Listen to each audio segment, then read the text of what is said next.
I shouldn't have to do that because I'm not as to blame as this other party.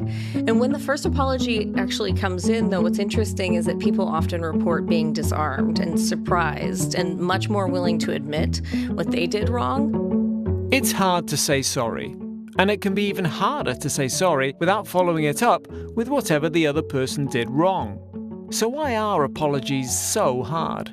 Welcome to the Chicago Booth Review podcast, where we bring you groundbreaking academic research in a clear and straightforward way. I'm Hal Weitzman, and today I'm talking with Chicago Booth's Shereen Chaudhry, whose research looks at the strategy of apologizing and blaming. Why do we care so much about others accepting their share of the blame? And when we know that we've done wrong, what's holding us back from apologizing? Shereen Chaudhry, welcome to the Chicago Booth Review podcast. Thanks for having me. So glad to have you. And this is a difficult topic, right? And you've done a lot of research on this. You're the expert. One of your papers is on the apologizer's dilemma, and one is on the blame game. Tell us first about what you mean by the apologizers. What's the dilemma that an apologizer faces? So if you think about a conflict, a simple conflict where it's really clear who is to blame for something, there's a transgressor and a victim, then the decision for the transgressor is just whether they want to admit blame or apologize for the thing that they did wrong. But what we're looking at in the apologizer's dilemma are what we find to be actually much more common types of conflicts that involve shared blame. Right. So most situations, there's a lot of ambiguity about who did what, how much blame each person deserves. And so in that case, what you actually have are two people who could apologize. Okay, so who should apologize? Who should go first? And do they care about that? So it turns out that people do care about that. And actually what we find is that when blame is shared, people treat apologizing first as more of a risky choice. It feels harder than when blame is one-sided, when it's clear that you're the only one to blame.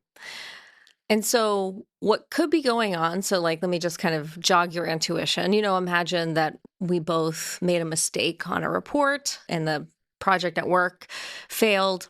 If I apologize for my mistake, you could also apologize. Okay, great. But if instead you just say, oh, don't worry about it, you have this intuition that that's a much worse case, right? And most people have this intuition. And the question is why? And what seems to be the reason is that when I apologize and you don't, it feels like I'm shouldering all the blame now. Like somehow I created this reality where it's all my fault. Whereas if you return the apology, it's like we're splitting the blame. So what seems to be happening is people, when they discuss conflicts, when they reconcile, part of the process is to build like a joint narrative about the blame distribution and getting it right. People care about establishing a narrative that they agree with. So if you don't apologize back, it feels like we're establishing a narrative that I really don't agree with. So beforehand, if I don't know whether you're going to apologize, I could end up in one of these two worlds. One, which is great, we both apologize. The other, which is really bad. So maybe I'm so risk averse that I don't want to take that first step.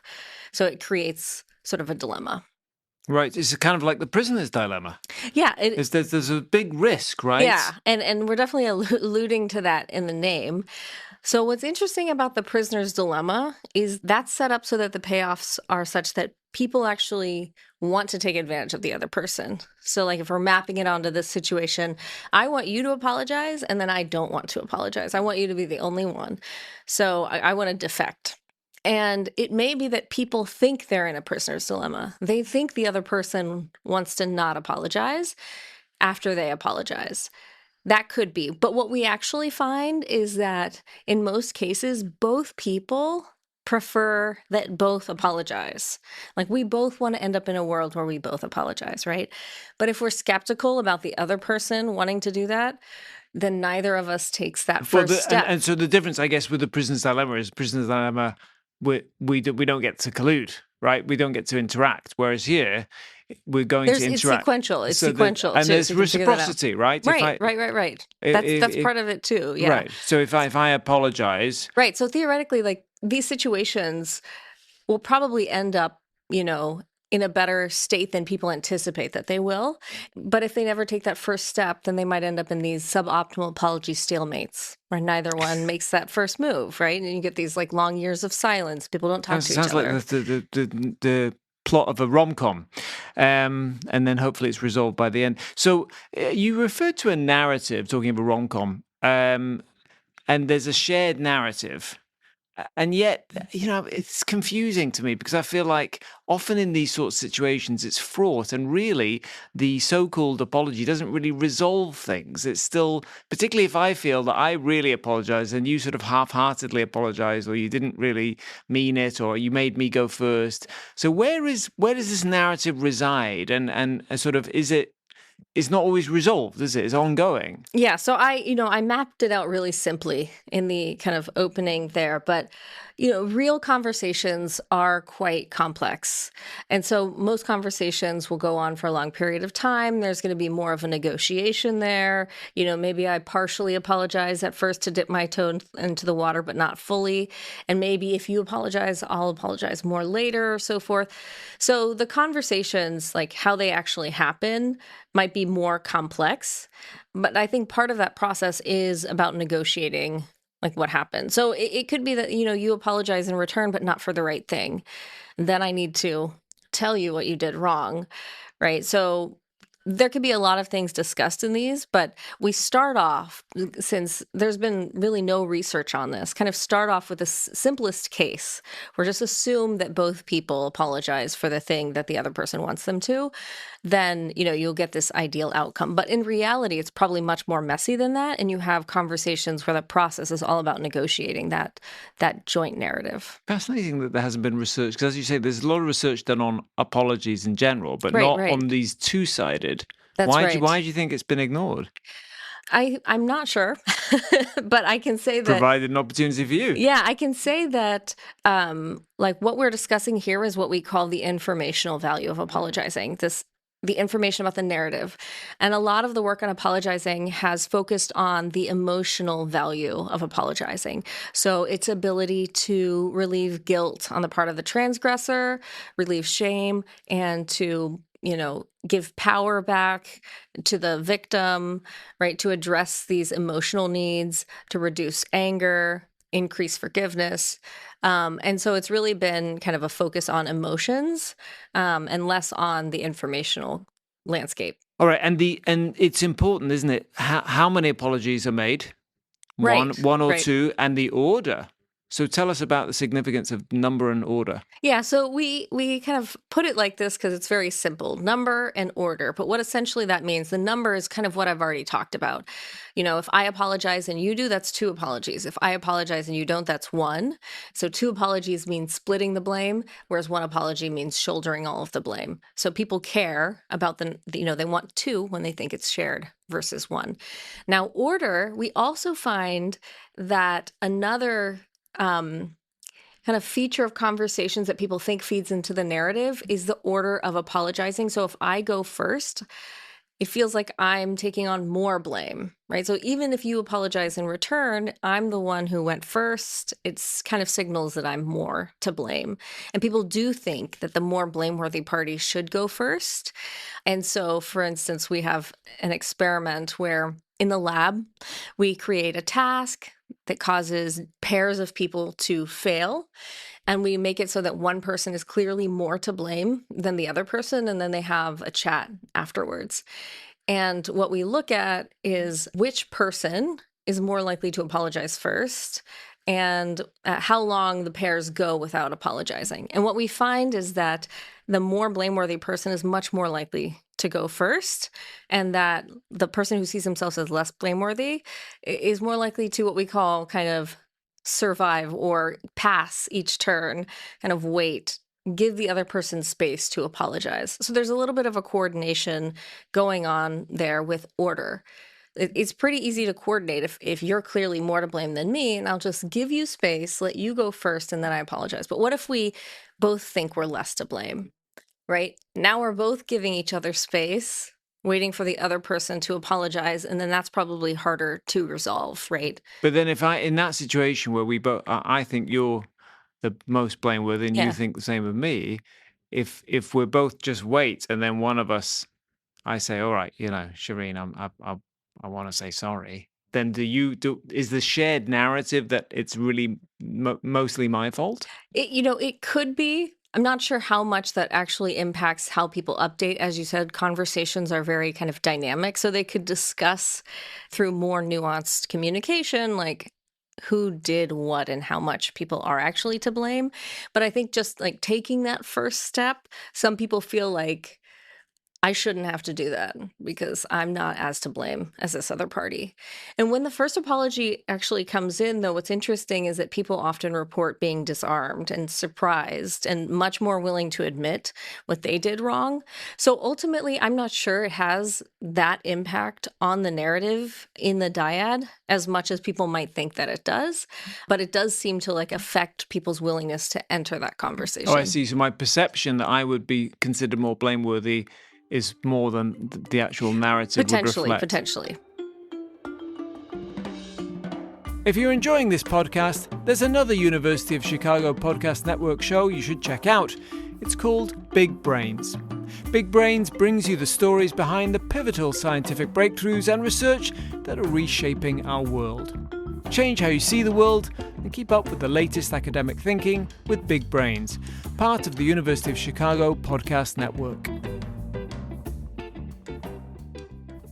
Okay, Shereen, in the first half we talked about apologies and the apologizer's dilemma, but it's we referred to this in the introduction.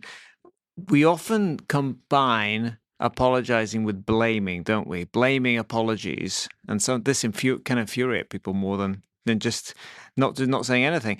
And one of your experiments found that you talked about two-sided conflicts, that these kind of blaming apologies are more likely in two-sided conflicts. Why is that? Yeah, so I think that's a pretty intuitive finding. Like if there's nothing to blame the other person for, you're just going to apologize. But what I think is interesting about that is that, so we have, for instance, a study where we ask people to recall real conflicts from their lives that are unresolved. And we ask them, imagine approaching the other person and starting a conversation. What would you say? And we'll get to the most common way people open these conversations. But a significant portion of people engage in these blaming apologies. So I know I overreacted, but you really haven't been doing your portion of the chores in the house, right? So they'll do both. And what this could be is a nice solution to what we talked about in the first half, which is this risk of going first, right? If I apologize and then you don't, it feels like I'm shouldering all the blame. So why don't I just apologize for you or blame you while I apologize? Just, this is like my opening move. I think that we're both to blame. And it seems like a lot of people do that. In other words, I apologize, but I tell you why you should apologize. Yeah, as well. Exactly. And so it may be people trying to like deal with the risk that they feel that they're facing. I mean, many of us think that directly blaming someone that we're in dispute with could elicit that apology, exactly for the reason that you said. Is that what happened? I mean, what does your research say about that? Yeah. So in this same study, the most common way people decide to open up these conversations is to blame the other person without apologizing at all. Just tell them what they did wrong. And so we thought that was interesting. We just kind of we just asked them to open however they want. Now, they could be trying to get an apology, or they could just be trying to vent, make the other person feel bad. So we ran another study, similar, but we said, open up the conversation with the goal of trying to get the other person to apologize. And there, even more people purely blamed the other person. So it was like 60% of people just blamed the other person, told them what they did wrong. So it seems like people are intuiting that the other person will not apologize unless I tell them what they did wrong. So that's just what I have to do. So we tested whether this intuition is correct. We had like a lab experiment. We put people again in pairs, made them play a game where they failed, they messed up. And then we had half the pairs. We had one person open up the conversation. They sent messages back and forth, but we constrained what messages the first person sent. In one condition, they could only blame their partner. They could select between two blaming messages. In the other condition, they could only apologize for what they did wrong. And what we find is that in the blaming condition, the responses are what we were interested in, were much more likely to be blaming back than apologies. And then in the apology condition, much more likely to be apologies than blame. This is not a terribly unintuitive finding, right? Blaming begets blaming, apologizing begets apologizing. So it could just be reciprocity. So first of all, what this tells us is that people seem to have the wrong intuition about how to elicit an apology from another person, which is a problem in and of itself. But the other question we're interested in is is this really just about reciprocity? I blame you. It's a mean thing to do. So you blame me back just to be mean in return. But what we find is that it's not just that. It's also about correcting the narrative. So if we both made a mistake on a report, like I talked about earlier, I open up and say, hey, I really wish you were more careful in the report and didn't make that mistake. Well, it seems like I don't know that I also made a mistake, right? It's giving you that kind of implication that that's what's in my mind. So you now feel like you have to tell me, no, you also did something wrong. And that's what we find people are doing. Blaming makes the recipient feel like the blamer doesn't realize that they deserve blame, so they have to be told in return. So we tested this with real conversations, real dyadic partners, people who have had pre-existing relationships, siblings, roommates, spouses. We had them have a live conflict conversation for 5 minutes over Zoom. We video recorded it, encoded it. And what we did was we had one person think of a conflict they entirely thought the other person was to blame for. And we said, okay, we want you to open up a conversation by telling them what they did wrong. We're trying to get them essentially to blame their partner. So they write it down. Before the conversation, we send that to their partner. So the partner kind of knows what conflict they're going to be talking about and tells us, how much to blame do you think you are for this? And then how much to blame do you think your partner thinks you are? And so if you look at the difference, you can get a measure of undeserved blame, how much undeserved blame they think they're getting from their partner. And what we predicted was that would predict return blaming. And so then they had the conversation, the partner opens up by reading this, and then we have RAs, research assistants, code these videos for whether the partner returned blame.